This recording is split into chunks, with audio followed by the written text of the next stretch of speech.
그럼 여기 논술 선행 질문도 있어요.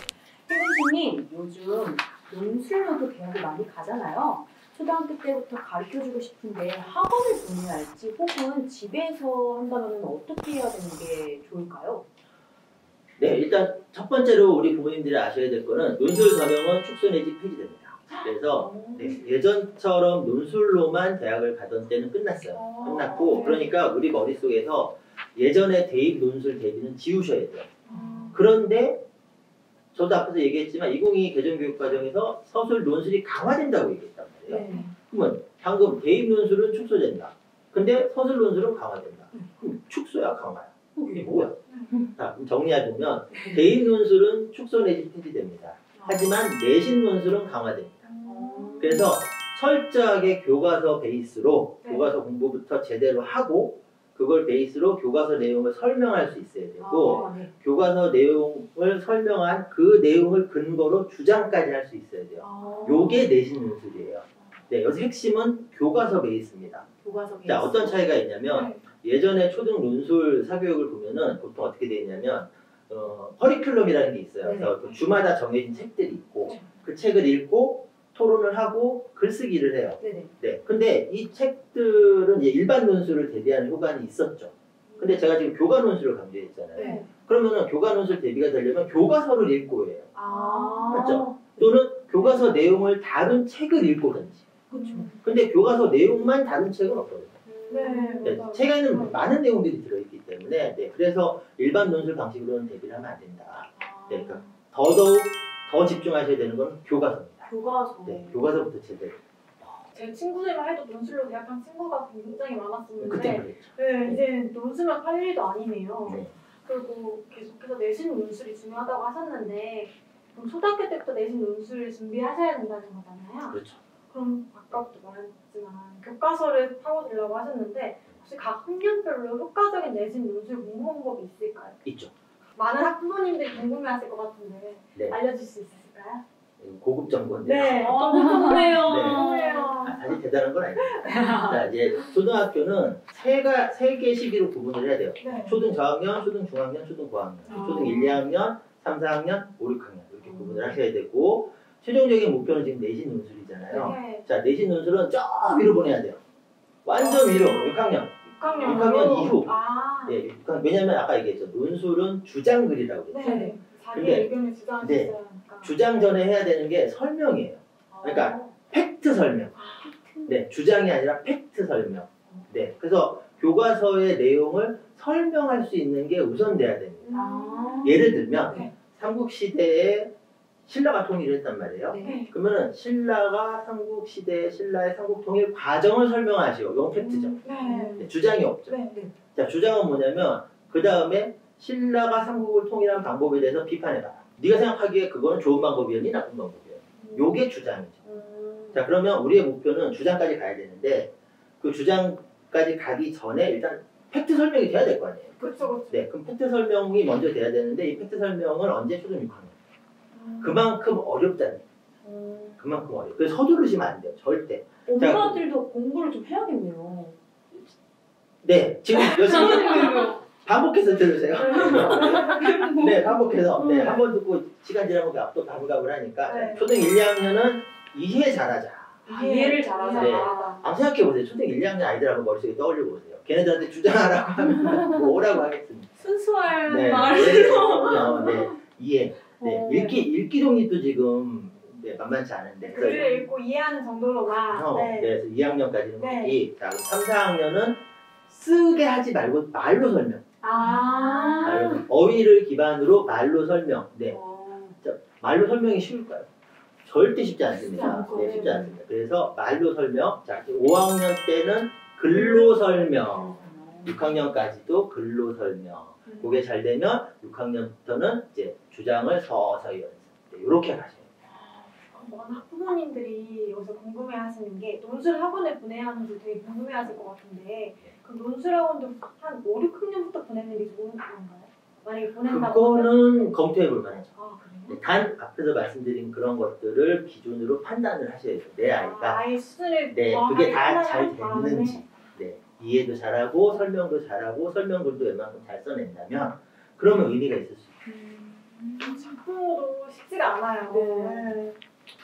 논술에 대한 이제 교육 방법도 들어봤는데 여기서 좀 더 교과목으로 좀 더 들어가서 질문 하나 드려볼게요.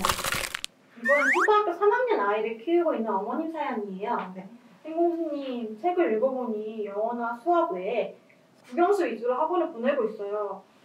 사회나 과학 교육도 초등 과정에서 꼭 중요한가요? 라고 질문해 주셨습니다. 네. 이게 중요한데 안 중요합니다. 이게 무슨 말이냐면은 중요한데 네. 안 중요하다. 사실 네. 본질적으로는 국영수가 1순위 주요 과목. 네, 맞아요. 그런데 저 영어 못하거든요. 영어 못하는데 저 사는데 아무 지장 없습니다. 오, 네. 영어 그렇죠. 못해요. 어머님 안 만나면. 네. 그렇죠. 네. 그리고 어민 나타나면 저 그럼 피하죠. 네. 근데 그에 비해서 사회를 모르면 못 살죠.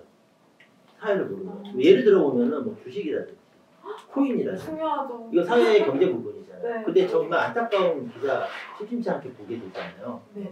그래서 본질적으로 보면 어떻게 보면은 영어나 국어는 언어라는 수단인 거고요. 우리는 그 수단을 이용해서 사회랑 과학을 이해를 하고 네. 활용하고 왜냐하면 우리가 살아가는 공간이 사회과학이니까. 그래서 그러니까 이 본질적인 측면을 봤을 때 사회과학은 분명히 중요하죠. 그런데 현실적으로 놓고 보면 초중고 때는 어쨌든 국영수가 우선순위에 있기는 합니다. 그래서 현실과 또 고려를 해야 되잖아요. 그래서 사회랑 과학이 중고등 때 발목을 잡지 않을 정도의 대비는 해야 돼요. 초등 시기에는. 그게 뭐냐면 어휘입니다. 네, 그래서 초등학교 3학년부터 시작되는 사회랑 과학 교과목에 나오는 교과 어휘. 이것만이라도 제대로 알자. 네, 그 정도의 목표를 갖고 어쨌든 이제 현실적인 1순위 국영수를 집중을 하시는 게 대안이라고 생각합니다.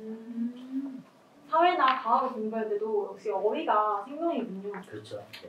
제가 인터뷰 전에 책을 보니까 사회와 과학의 경우에는 배경 지식이 중요하다고 하셨어요. 야외 체험으로 괜찮은데 세 군데만 추천해준다면은 혹시 행모씨님의 픽이 있나요?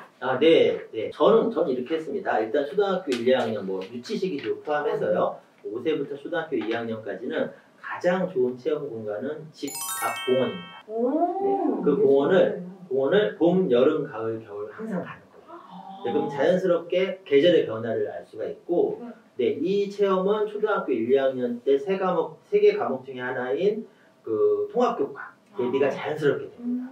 네, 그래서 그리고 이제 얼마나 행복한 가족 나들이에요. 그렇죠. 네, 아이와 눈싸움도 하고 낙엽도 막 뿌려보고. 유대관계도 키울 수 네. 있고 학습 능력도 키울 수 있고. 그래서 특별히 어떤 아주 특정한 유명한 무슨 어떤 체험을 한다기보다는 예를 들면 피자니아 많이 선호하시거든요. 네. 근데 저는 저학년 때 직업 체험은 재미 정도는 괜찮은데 그 직업에 대해서 얼마나 느낄 수 있겠어요. 근데 그 시기에는 자연 체험이 저는 제일 좋다고 생각을 하고요. 자, 초등학교 3, 4학년, 초등 중학년이 됐을 때는 생활 체험. 그래서 집 박물관이라든지 영전 체험이라든지 김치 박물관 이런 데들에서 직접 만들어 보고 설명을 들어보고 이렇게 생활 중심의 체험을 추천을 하고요. 초등학교 5학년 때는 국립중앙박물관 역시나 한국사 대비. 근데 국박은 줄이면 국박이잖아요. 국박은 한 번 갈 곳이 아니에요. 그래서 이번 주에는 구석기 신석기, 다음 주에는 청동기 철기, 그 다음 주에는 이제 그 다음 시대 이렇게 끊어가지고 충분히 느껴볼 수 있게끔 그렇게 해주시는 거를 추천합니다. 혹시 저도 국립중앙박물관을 좋아하는데 이렇게 부모님들하고 같이 가면은 엄마 입장이 제가 된다면은 이거를 내가 공부를 하고 가서 알려줘야 될지 이건 뭐다 저건 뭐다 이렇게 설명을 해줘야 되는지 아니면은 그냥 아이가 스스로 느낄 수 있게끔 해줘야 되는지 어느 정도 엄마가 갖춰서 가야 되는지 설명 안 하셔도 됩니다. 즐기세요. 그냥 보고 느끼고. 자, 요즘은 설명을 정말 잘해주세요. 해설사분들. 네네, 아이들 눈높이에 맞춰 설명을 잘해주시기 때문에 저도 봤을 때 그 기계 있죠. 오디오. 하면은 이제 다 들려오잖아요. 자동으로. 그거 활용했어요. 그거 활용하고 저는 따로 듣고 다녔어요. 네, 아이랑 같이 다니면서 저는 저대로 듣고 아이는 아이대로 듣고. 두 대를 빌려서. 그렇죠.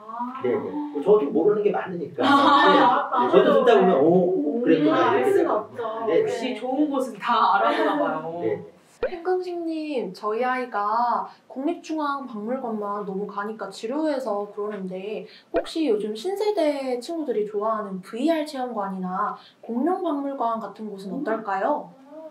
좋죠. 그러니까 섞어준다는 의미에서 되게 좋아요. 아이 입장에서는 이제 실제를 보는 것과 그다음에 가상현실을 보는 것도 그렇고, 그리고 또 빠르게 변화하고 있는 사회, 미래 사회, 4차 산업혁명 사회에서 또 키포인트 중에 하나가 그거잖아요. 가상현실. 야, 맞아요. 네. 그래서 체험을 같이 섞어주는 건 좋다고 생각을 합니다. 다만 이제 높아심에서 항상 현실을 베이스로 한 가상체험, 네, 그렇게 진행을 하면 아주 좋을 것 같습니다. 감사합니다.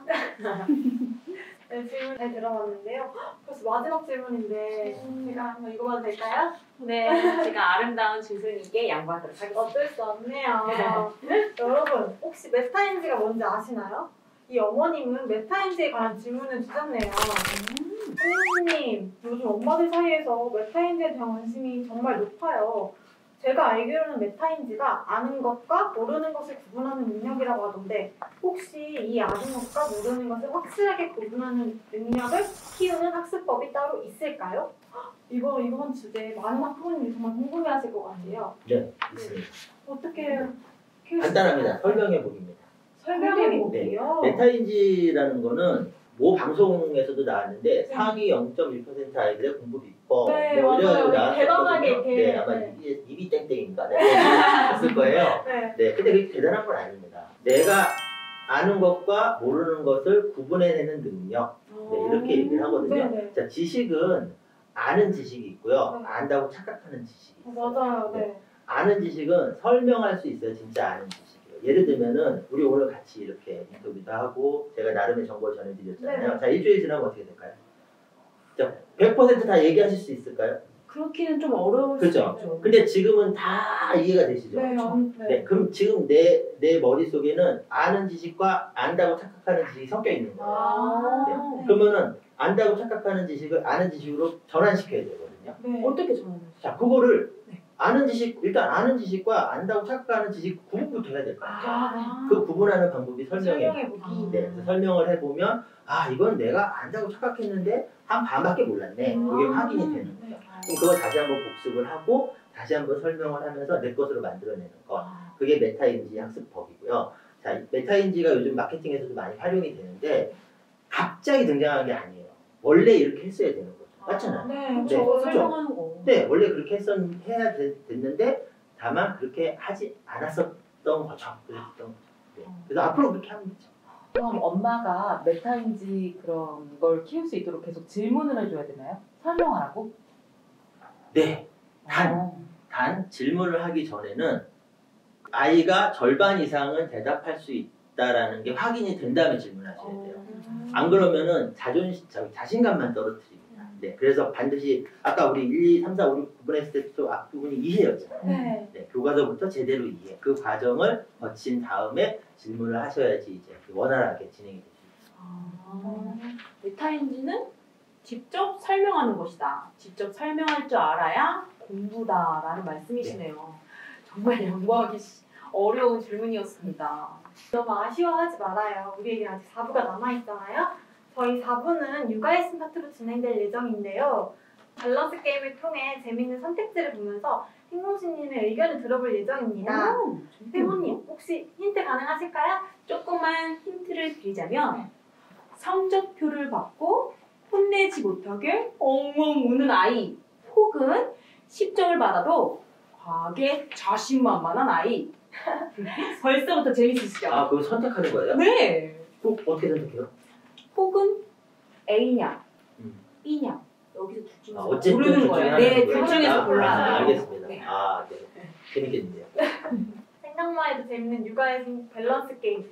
여러분, 우리 4부 끝까지 함께 해주실 거죠? 다음에 만나요. 제발.